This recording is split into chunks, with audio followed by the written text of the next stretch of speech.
Assalamualaikum warahmatullahi wabarakatuh. Waalaikumsalam warahmatullahi wabarakatuh. Alhamdulillah wassalamu ala Rasulillah Sayyidina Muhammadin wa ala alihi wa sahbihi wa man amma ba'da. Yang saya hormati ibu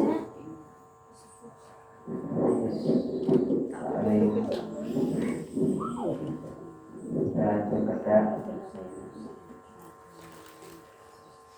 salawat salam yang kita haturkan kepada Nabi Muhammad SAW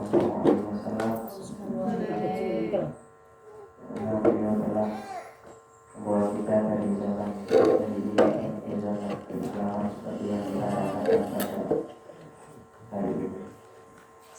Untuk melanjutkan materi sebelumnya,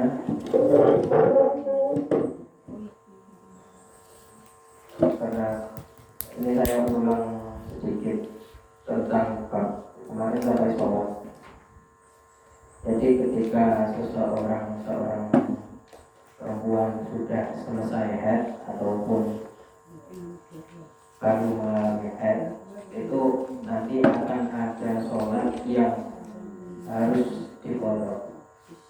Akan ada sholat yang harus diqadha.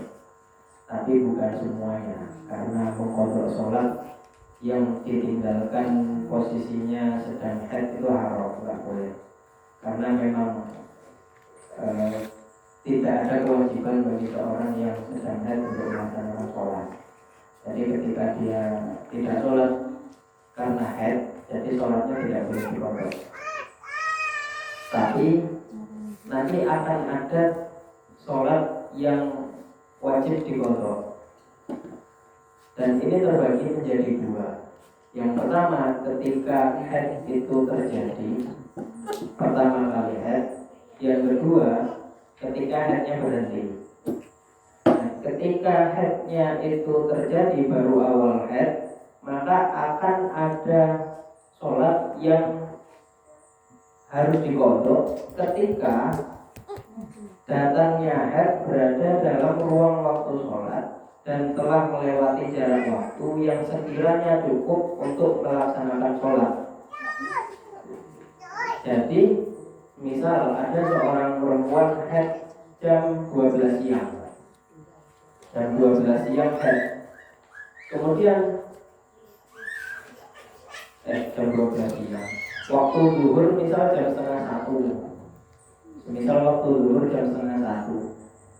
Jam setengah 1 lewat 5 menit kok ternyata keluar darah, berarti harus memperkirakan kira-kira waktu 5 menit, setengah 1 lewat 5 menit ya, zuhurnya setengah 1, keluar darah jam setengah 1 lewat 5 menit.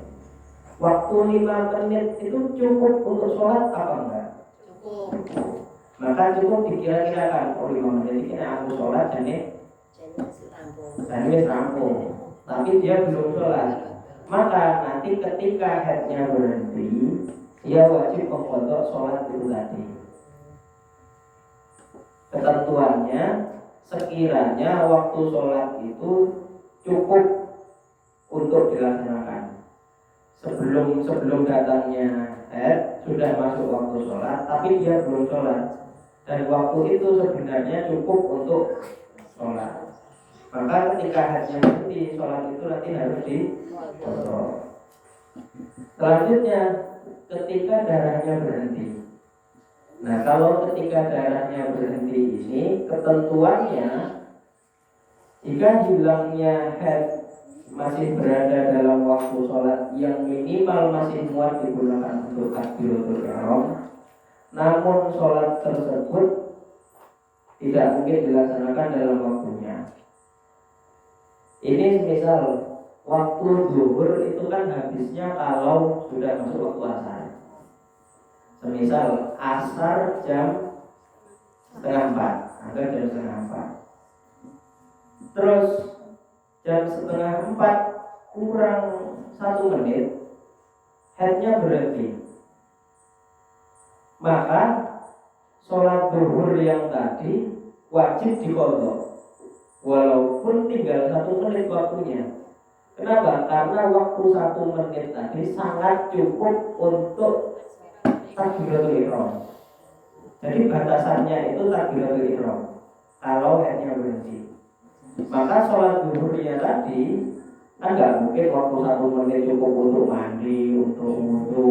Sholatnya nggak akan cukup, pasti nanti masuk ke waktu asar. Nah sholat zuhurnya tadi wajib diqadha.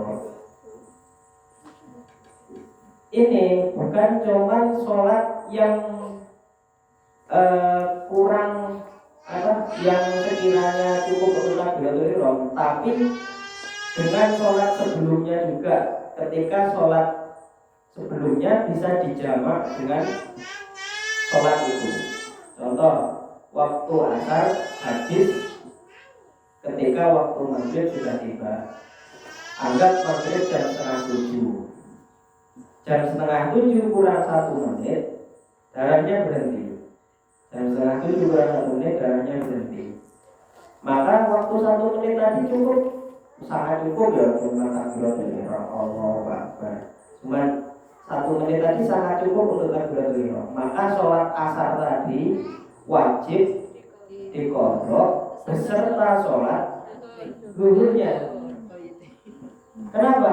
Karena sholat zuhur dengan sholat asar bisa dijamak. Begitu juga waktu isya. Misal sebelum subuh sudah bangun. Sebelum subuh sudah bangun, subuh kurang 1 menit sudah bangun. Lalu darahnya berhenti. Ketika bangun tidur darahnya udah berhenti, udah bersih. Terus dan subuh itu kurang 5 menit atau 1 menit atau 10 detik lah, 10 detik lah kurang 10 detik waktu subuh tiba. Maka ketika sebelum waktu subuh kan berarti masih waktu isya, masih boleh melaksanakan sholat isya. Nah, sholat isya tadi harus diqadha beserta sholat maghribnya. Karena sholat maghrib dengan sholat isya bisa dijamak. Mungkin ya. Ada yang ditanyakan tentang ini? Sudah paham? Jadi kalau headnya datang, ukurannya waktu sekiranya cukup untuk sholat berapa lagi? 5 menit ya. Umumnya kalau orang Indonesia 5 menit cukup. 5 menit. Kalau headnya berhenti itu ukurannya takbiratul ihram. Dan sholat sebelumnya kalau bisa sama. Nah ini hal yang tidak boleh dilakukan ketika haid, diantaranya sholat tadi. Yang kedua, ada puasa, baik puasa wajib ataupun puasa sunnah, tetap tidak boleh berpuasa ketika posisinya haid. Beda halnya kalau istihadah. Istihadah itu berarti darahnya sudah di luar dari 15 hari. Kalau darahnya sudah di luar 15 hari bisa dipastikan istihadah. Saya mau menjelaskan tentang istihadah tapi nggak ada spidolnya, nangan-nangan dulu bingung nanti. Mau pakai spidol ada masih bingung dulu. Apalagi semua saya jelaskan nangan-nangan. Jadi ketika posisi istihadah, seorang perempuan itu diwajibkan untuk sholat sekaligus puasa.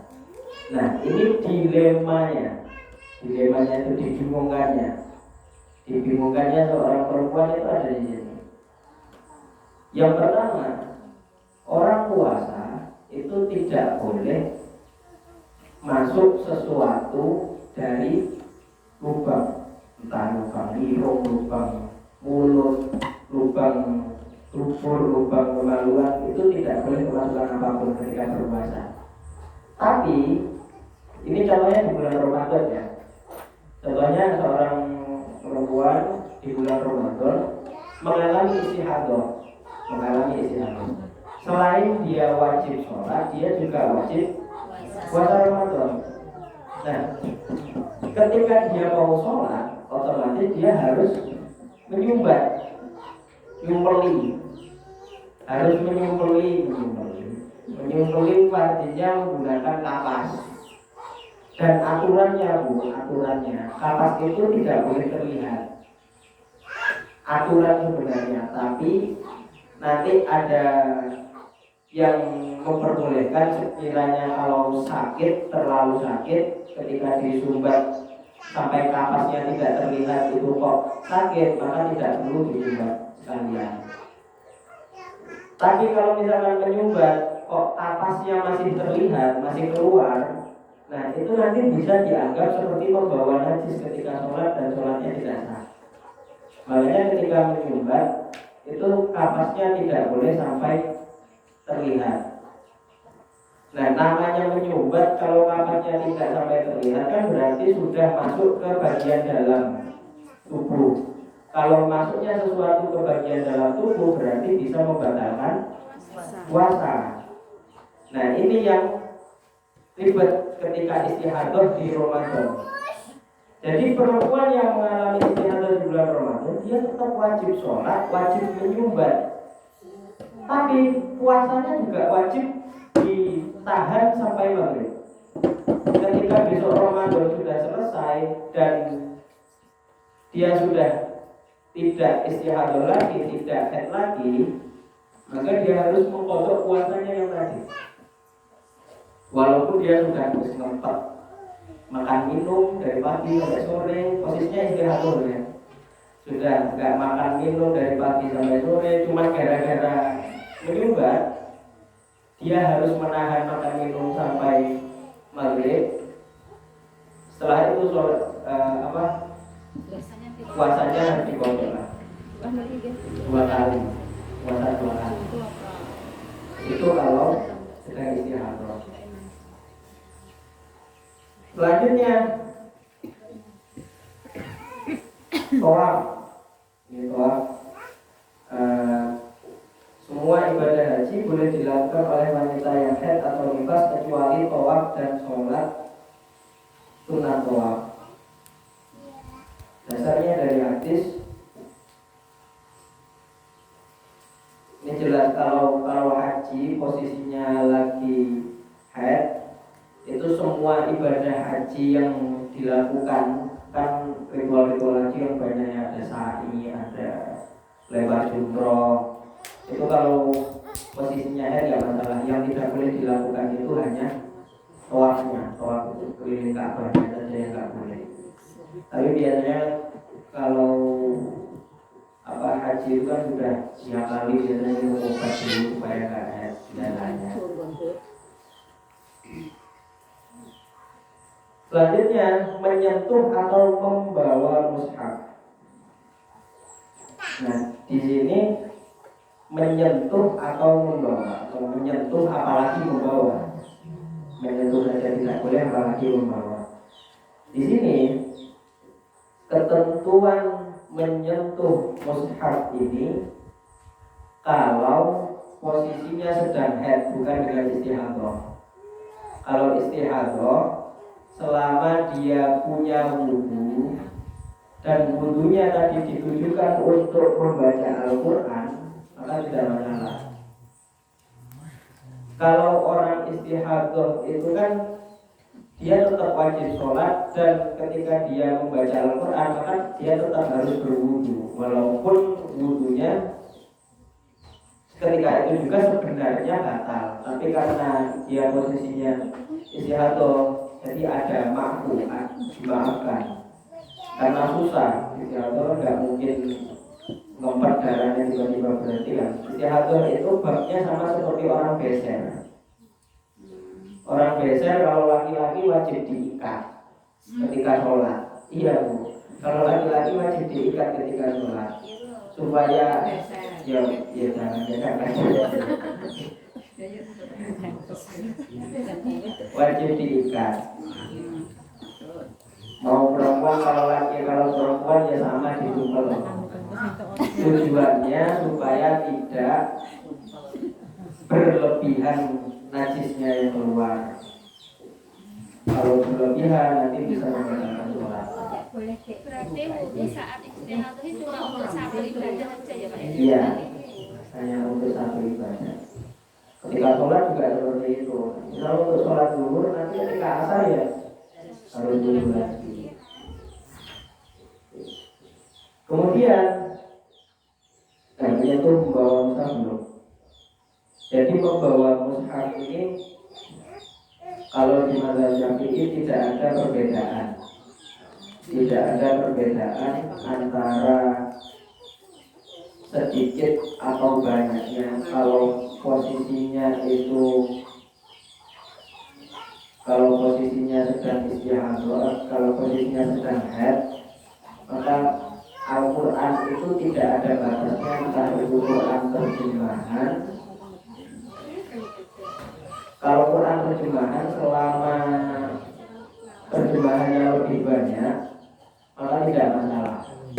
Atau tafsirnya lebih banyak, maka tidak masalah. Selama tulisannya lebih banyak daripada ayat Qurannya. Ini sama seperti orang yang berwudu. Karena di sini ada keterangan kalau tafsirnya lebih banyak, seperti tafsir Jalalain, tafsir Munir, itu tidak masalah. Kalau terjemahan itu kan kadang ada yang Al-Qurannya lebih banyak daripada tafsirannya, daripada terjemahannya. Kalau itu nggak boleh dibawa. Selanjutnya membaca Quran. Nah, membaca ini macam-macam. Ada membaca karena memang tujuan membaca. Yang kedua ada membaca karena tujuannya untuk melancarkan hafalan, misal hafalan Quran. Jadi dua hal tadi adalah hal yang berbeda hukumnya. Ketika membaca tujuannya hanya untuk membaca, maka mutlak tidak boleh. Ketika tujuannya hanya sekedar membaca Al-Quran, maka mutlak tidak diperbolehkan. Tapi kalau membaca itu kan nggak harus ada yang dibaca. Maksudnya membaca itu nggak harus ada yang dilihat. Membaca tanpa bacaan, kalau misalnya hafalan, untuk melancarkan hafalannya tidak masalah. Bedanya kalau niatnya cuma membaca. Tapi kalau niatnya zikir, misal niatnya memang niat zikir, tidak masalah. Misal tapi susah Bu, kalau suratnya panjang itu diniati zikir itu susah. Misal mau Yasin diniati zikir itu nggak bisa. Kalau cuma la ilaha illallah mungkin bisa ya. La ilaha illallah diniati zikir. Atau kalau kulhu mungkin masih bisa. Kalau kulhu diniati zikir itu mungkin masih bisa. Tapi kalau yasinan kok baca yasin, aku niatku mau zikir kok nggak akan bisa. Panjang.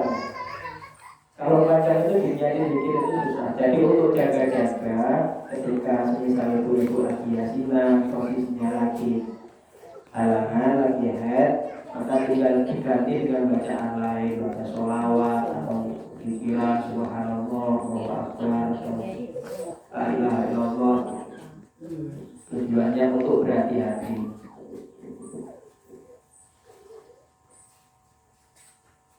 Kemudian lewat atau berdiam diri di masjid. Tapi kalau lewat Bu, tapi ini khusus masjid ya. Masjid ini tentunya perlu wakaf. Yang namanya masjid itu perlu wakaf. Kalau wakaf,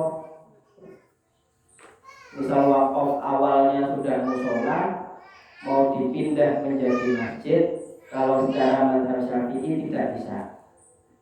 Walaupun ada tapi untuk berjaga-jaga karena kita mayoritas Syafi'i, ya sudah tidak bisa. Lebih baik pakai tanah lain. Tapi kalau mau direnovasi lebih besar, judulnya tetap musola ya nggak masalah. Tapi kalau dari musola menjadi masjid itu tidak bisa. Karena wakaf itu ya selamanya wakaf. Wakaf mau dijual juga tidak bisa. Wakaf genteng, kok ternyata gentengnya sisa, mau dijual nggak bisa. Karena kalau wakaf itu wis sudah hak miliknya Allah, sudah nggak bisa diganggu gugat lagi. Nah, masjid ini aturannya ketika berdiam diri di masjid, berdiam ya, kalau berdiam berarti sampai duduk-duduk. Kalau sampai berdiam diri di masjid, walaupun aman dari menetes, tidak bakal bocor, tetap tidak diperbolehkan. Walaupun aman menetes, aman dari bocor, tetap tidak diperbolehkan. Tapi kalau cuma sekedar lewat, catatannya yang penting aman bocor. Kalau aman bocor sekedar lewat tidak masalah. Misal dari kalau di Romu itu ada pintu dari sana ke sana nyebrang, cuma sekedar lewat tidak masalah. Lewat itu maksudnya nggak sampai berdiam diri. Misal mau ngambilin mainan anaknya main di masjid, terus mainannya ketinggalan dalam masjid, dan ngambil balik lagi tidak masalah, walaupun posisinya yang penting tidak sampai berdiam. Selanjutnya tolak. Nah, tolak ini berarti seperti suami tidak boleh mentolak istrinya ketika posisinya sedang haid atau cerai. Tidak boleh mencerai istrinya ketika posisi istrinya sedang haid, karena nanti akan merepotkan di masa iddahnya. Yang harusnya kalau perempuan itu kan masa iddahnya macam-macam ya. Kalau masih haid maka masa iddahnya 3 kali sucian. Haid, kemudian suci, kemudian haid lagi, suci lagi, haid lagi, suci lagi. Nah itu baru boleh dinikahi sama orang lain ketika sudah dicerai. Nah ketika haid kok dicerai, maka masa suci yang besok tidak dihitung. Tidak dihitung iddah. Iya.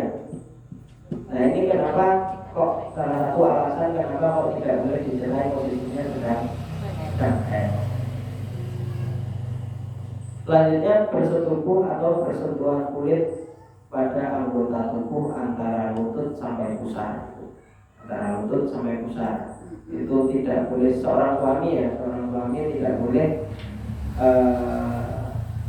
melakukan sesuatu bersama istrinya yang daerahnya antara pusar sampai lutut. Ini kalau di madzhab Syafi'i aturannya seperti ini. Kalau madzhab Syafi'i itu mazhab yang paling berhati-hati, jadi agak berat dan paling cocok di Indonesia, karena di Timur Tengah itu jarang yang bermadzhab Syafi'i.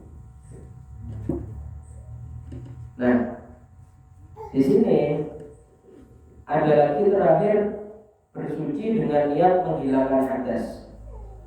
Maka jelas seorang perempuan tidak, ketika posisinya sedang haid, tidak diperbolehkan berwudu, walaupun wudunya cuma walaupun wudunya untuk menghilangkan hadas kecil itu tidak bisa. Rofil hadasil asghar itu tidak boleh, karena posisinya sedang haid. Namanya orang haid itu pasti keluar darah. Keluar darah itu bisa membatalkan wudu, karena dia tahu wudunya selamanya akan batal, tapi kok tetap berwudu. Haid loh ya, bukan istihadah. Kalau haid tidak boleh sama sekali. Nah ini sudah masuk ke istihadah. Sudah masuk ke istihadah. Ini bab yang agak berat. Sebenarnya permanen. Jadi mungkin yang nggak ada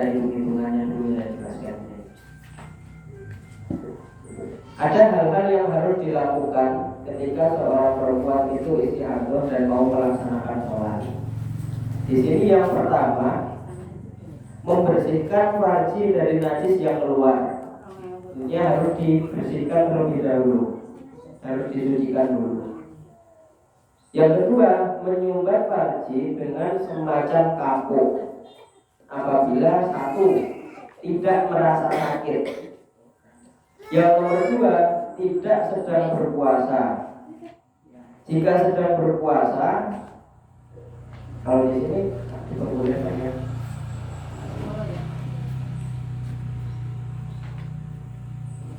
Ini di buku saya, ini karyanya guru saya. Jadi saya belajar itu langsung dari pengarangnya ini Bu. Beliau namanya Ustaz Zuba. Kalau di sini tertulis, jika sedang berpuasa maka hal ini harus dihindari. Berarti kita ngikut ke sini nggak masalah, karena kita belajar ini ya. Berarti ini namanya taklid Bu. Taklid. Ketika guru saya sudah berani membuat buku, berarti ini tanggung jawab guru saya. Jadi memang berarti ada mazhab yang memperbolehkan seperti ini, tanpa menyumbat ketika berpuasa. Jadi nanti sholatnya tidak perlu puasanya nanti ketika sudah selesai tidak perlu diulangi lagi. Karena tidak menyumbat kan berarti puasanya kan tidak batal. Selama tidak makan minum. Tapi kalau nggak nyumbat kok masih makan minum ya puasanya tetap batal. Ini catatannya tidak merasa sakit, itu catatan yang pertama. Tapi mengenai batasan sakit ini ada perbedaan pendapat antara ulama. Ada yang mengatakan kalau sakitnya sampai pada taraf tidak bisa ditahan atau sangat sakit. Dan ada yang mengatakan walaupun cuma terasa perih sudah boleh untuk meninggalkan menyumbat. Jadi ada dua pendapat. Ibu-ibu terserah mau ngikut yang mana ketika sedang istihadah. Kok mau menyumbat sakit sedikit tidak perlu loro banget, loro sakit tapi nggak terlalu sakit, tidak menyumbat, maka tidak masalah dengan mengikuti pendapat yang kedua. Kalau pendapat yang pertama, pendapat ulama yang pertama, ini batasan sakit ini kalau memang sakitnya sudah sangat-sangat sakit, baru boleh, tidak perlu menyumbat. Dan yang kedua, aturannya tidak sedang berpuasa. Nanti kalau sedang berpuasa maka harus dihindari karena dapat membatalkan puasa. Berarti kalau sedang berpuasa tidak perlu menyumbat. Tapi kan biasanya istihadah itu enggak deres ya, enggak deres kayak ya. Jadi kalaupun tidak disumbat pun selama tidak ada kemungkinan darahnya kemana-mana maka tidak masalah. Kalau darahnya tidak kemana-mana, tapi kalau darahnya deras, untuk berhati-hati yang ikut yang saya sampaikan di awal tadi, tetap harus disumbat, tapi nanti puasanya tetap harus diganti. Kalau darahnya nggak sampai menetes, maka tidak perlu disumbat dengan salah. Dengan catatan darahnya nggak menetes. Selanjutnya, ini yang saya sampaikan. Aturan menyumbat itu kalau diperlukan. Apabila tidak diperlukan, darahnya sudah bisa mampet, maksudnya nggak netes, maka tidak perlu menyumbat. Kalau darahnya deras, tapi kalau harus menyumbat ya, takutnya darahnya mana-mana, sholatnya batal juga. Kemudian mengikat farji dengan semacam kain apabila diperlukan dan tidak merasa sakit. Di sini ada catatan saya pribadi, guru saya menjelaskan semacam celana dalam yang agak ketat. Setelah disumbat, terus pakai pembalut gak masalah. Setelah itu pakai celana dalam yang agak ketat. Tujuannya supaya darahnya itu enggak menetes lebih banyak. Keterangan guru saya seperti itu. Ngaruh apa enggak ya ibu-ibu sendiri yang tahu. Guru saya juga laki-laki, saya juga laki-laki, saya juga tahu gimana. Selanjutnya, wudhu setelah masuk waktu sholat dengan niat istiba habis sholat, bukan untuk menghilangkan hadas. Jadi Kalau posisinya posisinya istihadah dan mau melaksanakan sholat, maka niat wudunya bukan nawaitul wudu'a li raf'il hadatsil asghari, tapi nawaitul wudu'a listibahatis sholati fardhu lillahi ta'ala. Listibahatis sholati, listibahatis sholati. Atau kalau nggak bisa bahasa Arab ya pakai niat bahasa Indonesia, karena niat itu kan letaknya ada di hati. Kalau mau sholat pun pakai bahasa Indonesia nggak masalah. Niatnya di dalam hati. Karena menyebutkan niat itu kan hanya sunnah. Tujuan untuk mengucapkan niat di mulut itu usolli, itu tujuannya untuk supaya hati, menuntun hati, supaya bisa bersamaan ketika wudhu itu nanti. Nah, ketika wudhu niatnya saya niat wudhu supaya diperbolehkan untuk sholat. Artinya istibahati sholat itu supaya diperbolehkan untuk sholat.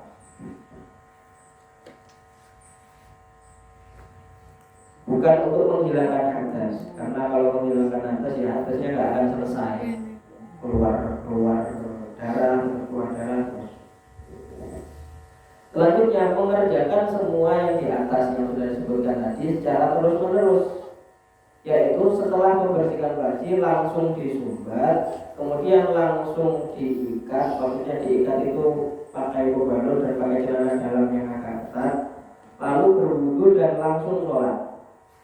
Kecuali kalau ada hal yang untuk kemaslahatan sholat, contoh masih nunggu sholawatan dulu, nunggu imamnya datang, maka itu tidak langsung sholat bermasalah. Tapi kalau sholat sendirian, maka ini harus langsung, tidak boleh ada jarak.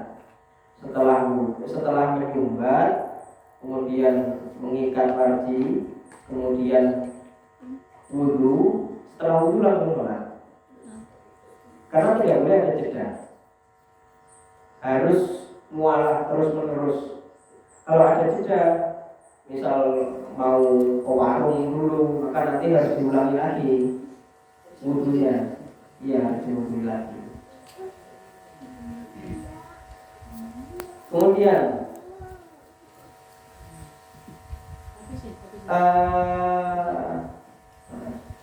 melakukan semua hal-hal tersebut pada setiap kali dia mau sholat fardu. Ini yang ditanyakan tadi. Jadi satu rangkaian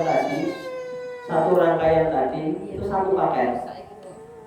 Jadi yang saya sampaikan tadi, misal ditinggal dulu ke warung, maka yang diulangi bukan cuma wudhunya berarti semuanya, karena ini satu paket. Dari menyumbat sampai berwudu itu satu paket. Ketika nanti sholat zuhur, misal sholat zuhur, ketika mau sholat asar, maka harus di atasnya tadi harus diganti. Atasnya tadi harus diganti. Catatan, tidak masalah ketika darah istihadah tetap keluar walaupun sudah disumbat, kecuali keluarnya disebabkan karena kecerobohan. Kecerobohan berarti cuma disumbat tapi tidak disumbat tok, tidak diikat menggunakan celana dalam yang ketat, baru disumbat langsung sholat. Itu namanya karena ceroboh. Jadi walaupun sudah disumbat kok darah istihadahnya itu masih menetes, maka darah yang terkena di kain itu dimakfu menurut Imam Ibnu Hajar. Jadi di mazhab Syafi'i itu ada dua imam yang sering berbeda pendapat, walaupun mazhabnya sama-sama Syafi'i. Yang satu Ibnu Hajar, yang satu Imam Romli. Kalau menurut Imam Ibnu Hajar, baik darahnya sedikit ataupun banyak tetap dimakfu. Ketika sudah disumbat kok tetap menetes. Tapi menurut Imam Romli, ketika darahnya banyak itu tidak dimakfu, yang dimakfu darahnya sedikit. Jadi ikut ke Imam Ibnu Hajar nggak masalah. Selanjutnya, ketika wanita mengalami istihadah, telah melakukan toharoh atau bersuci, kemudian darah itu berhenti di tengah-tengah wudhu atau setelah wudhu atau di tengah-tengah sholat, maka jika masa berhentinya darah tersebut kuat untuk digunakan untuk mengerjakan wudhu dan sholat, maka dia wajib mengulangi wudhu dan sholatnya. Semisal perempuan istihadah, kemudian dia menyumbat, mengikat menggunakan menggunakan celana dalam yang ketat. Setelah itu berwudu. Kok di tengah-tengah wudu darahnya berhenti total?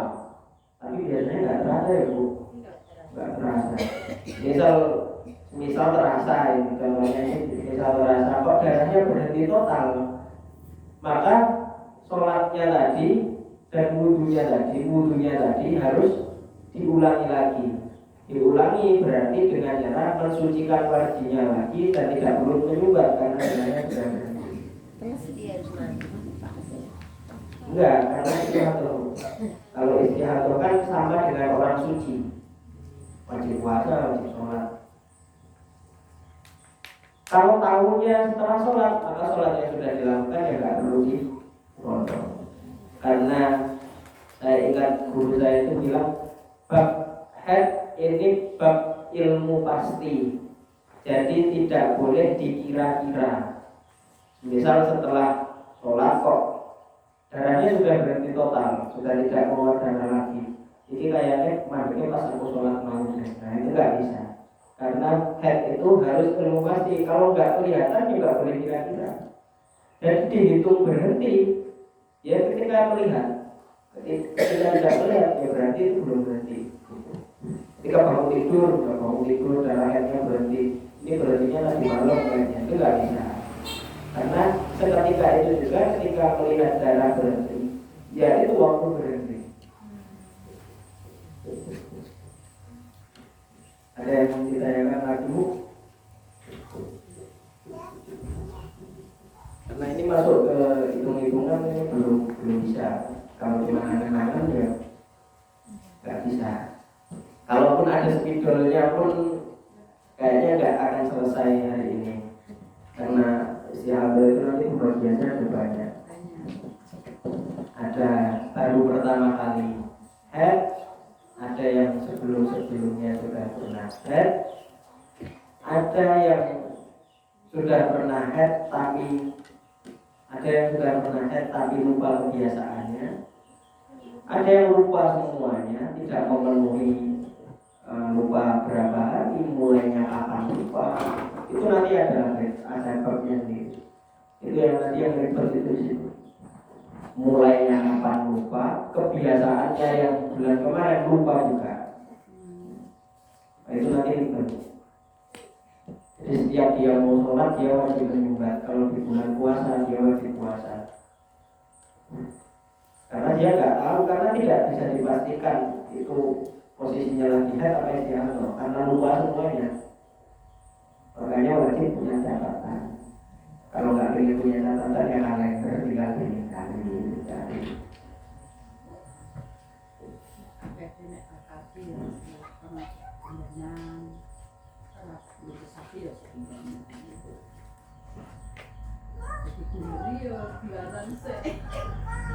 Nah, di sini yang tidak ada hitung-hitungannya ada jelaskan dulu. Jadi di sini tertulis kalau warna darah itu ada 5 macam. Yang paling kuat itu darah hitam, yang pekat. Itu darah yang kuat. Di bawahnya hitam merah, setelah itu merah ke kuning-kuningan, kuning keruh. Darah kuning lebih kuat daripada darah keruh, darah merah ke kuning-kuningan lebih kuat daripada darah kuning, darah merah lebih kuat daripada darah merah ke kuning-kuningan, darah hitam lebih kuat daripada darah merah. Nah, kenapa kok harus tahu ini? Karena ini nanti sangat mempengaruhi ketika ibu-ibu mengalami istihadah. Istihadah itu berarti di hari ke-15 ada darah. Di hari ke-15, bukan ke 15 hari dari awal sampai akhir keluar darah terus, enggak juga. Misal 1 sampai 3 keluar darah, setelah itu berhenti, kemudian keluar 10 sampai 16, maka di hari ke-15 kan ada darah. Nah itu namanya istihadah. Nah yang mana itu nanti tetap mempertimbangkan kebiasaan sebelumnya. Kalau ingat, kalau nggak ingat, ya susah. Kalau mumayyizah itu nanti, atau pertama syaratnya itu harus bisa membedakan warna darah. Kalau bisa membedakan warna darah, maka kebiasaan bulan sebelumnya tidak dianggap. Cukup darah kuat haid, darah lemah istihadah. Terus misal cuma keluar darah hitam dengan darah merah, maka darah hitam dianggap haid, darah merah dianggap istihadah. Kalau memenuhi syarat-syaratnya nanti. Syaratnya dapat. Saya pernah tulis kalau nggak kumpul nanti. Syaratnya dapat itu. Kalau terpenuhi maka darah kuat dianggap haid, darah lemah istihadah. Kalau tidak terpenuhi maka menyesuaikan kebiasaan sebelumnya. Kalau lupa nanti ada babnya. Jadi saya kan iya. Niki, kalau kebiasaan head sebelumnya itu kan nggak paham cara mengkodok atau enggaknya, kan belum paham sebelum dapat ilmu ini. Terus mulai sekarang sudah tahu, terus kita meniatkan setiap habis sholat itu mengkodok sholat kemarin yang belum dikodok itu boleh, Pak? Boleh, karena mengkodok sholat itu tidak ada waktunya. Walaupun aturannya setelah asar, kalau di Madinah itu kan setelah asar itu kan haram untuk sholat. Tapi sebenarnya sholat yang diharamkan itu kalau sholat sunnah. Kalau kodok mau dilaksanakan kapanpun, kodok sholat subuh sekarang ya nggak masalah. Walaupun waktu subuh itu sebelum terbitnya matahari. Tapi kalau kodok itu tidak ada. Nah terus yang dikodok berarti harus kodok berapa hari kan nggak tahu. Semantepnya.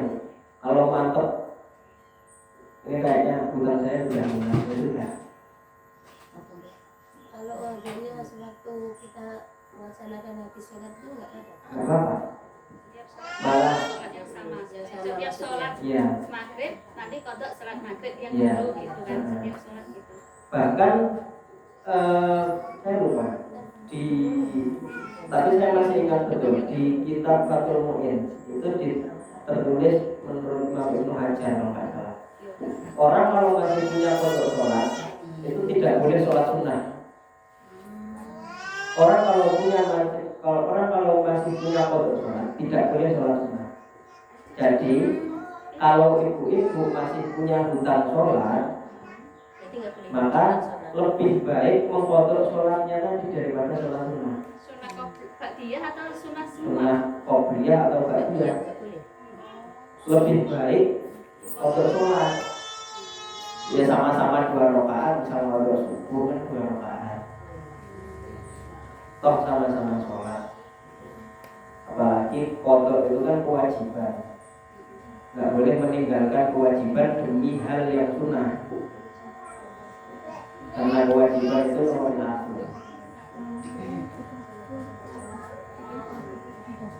Kalau sholat taraweh, jadi tinggal diniati subuh semua. Mantap ya. Cepat selesai lah. Sudah dapat 10 sholat. Misalnya kita Kalau sholat. dengan imam, Pak. Iya, nggak apa-apa. Tapi imamnya kan niat Niatnya- sholat tarawih. Iya. Nggak Kita apa-apa. niat sendiri Sholat sholat subuh. bermakmum berjamaah, walaupun niatnya berbeda, selama tata caranya sama nggak apa-apa. Tapi kalau orang misal kodok sholat subuh, makmum ke orang sholat Idul Fitri, ya nggak boleh, karena Idul Fitri ada takbirnya. Tapi kan kita melaksanakan kan sama imam. Iya nggak apa-apa. Ya, tapi Enggak pakai kunut enggak apa-apa. Kalau terawih enggak pakai kunut. kadang kan Iya, dari nggak 14 hari kan Nggak apa-apa. Apa? Ketika Tapi kita imam juga mendapat kita membaca kunut sendiri pun nggak apa-apa. Tinggalan. Maksudnya kita juga mendapat pahala sholat tarawih terus apa cuma kita mendapat kodoknya aja? Iya tetap cuma dapat kodoknya. Oh, sudah berdua. Sholat tarawih itu kan dinamakan sholat tarawih itu di masanya Sayyidina Umar. Gitu nggak? Jadi di zamannya Nabi Muhammad itu namanya bukan sholat tarawih, ya cuma qiyamul lail gitu, cuma sholat malam gitu. Jadi adanya sholat tarawih itu kan zamannya Sayyidina Umar. Ya kalau kita masih punya hutang sholat subuh berapa hari, misalnya besok di puasa Ramadan sholat tarawih tinggal kodok subuh semua selesai, tinggal kodok yang maghrib. Masa kodok subuh katanya terawih.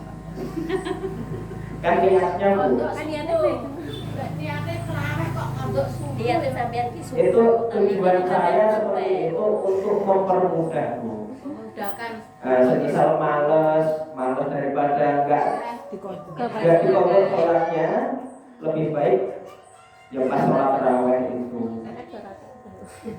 Tapi orang tak ganjaran. untuk mempermudah daripada sampai nanti tua sampai meninggal sholatnya kok nggak terkodok, yang mending digabungin seperti itu tadi.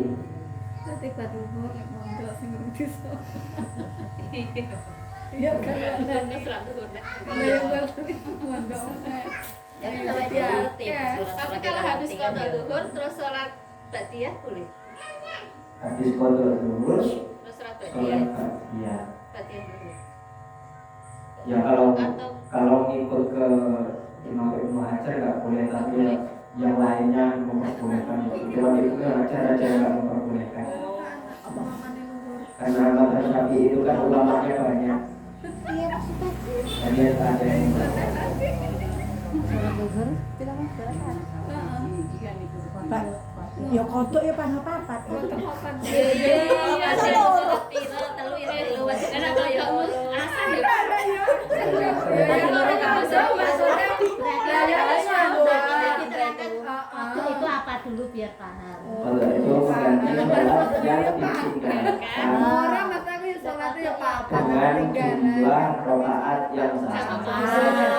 Tidak masuk bang.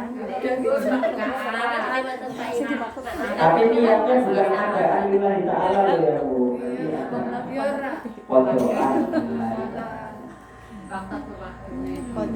Kalau tepat waktu namanya adaan. Kalau di luar waktunya namanya kodokan. Kalau nggak bisa ya niat tes saja. Bahasa Indonesia lah. Enggak bisa dalam hatinya. Tapi ya jangan terus ketika kodok sholat subuh waktu terawih kok niatnya dibanter-banter. Diguyur Usolli fardhu subuh yang lainnya, usolli sunat tarawih, usolli fardhu subuh ini. Kodok di subuh kayak ini. Salah. Tapi kalau nggak punya hutang, ya nggak perlu niat kodok. Kalau merasa kok hutang kodoknya sudah selesai, jaga-jaga itu nggak boleh. Kalau kodok, kalau masalah kodok sholat itu untuk jaga-jaga itu tidak boleh. Pak, aku tak jogo-jogo lah kayaknya gue hutang sholat, itu nggak boleh. Kalau memang punya hutang sholat ya harus pasti punya. Kalau memang tidak punya ya tidak punya, nggak boleh ragu-ragu. Untuk jaga-jaga itu nggak bisa. Ya sekiranya aja. Saya dulu kayaknya waktu sudah balik kok kayaknya belum sholat selama umur 15 sampai 20. Jadi kira-kira aja kodok 5 tahun. Banyak banget. Iya, dia balas. Sampai Sampang berarti ya Pak? Saya yakin pasti ada yang seperti itu. Ada. Ya, saya yakin. Ya caranya tiap hari. Ya, jangan repotin. Enak rewangi daripada sholat kadang. Kalau cuma 3 menit, 5 menit lagi. Duh, ditinggal kamu. Sudah jam berapa Bu? Nggak tahu, Pak. Dili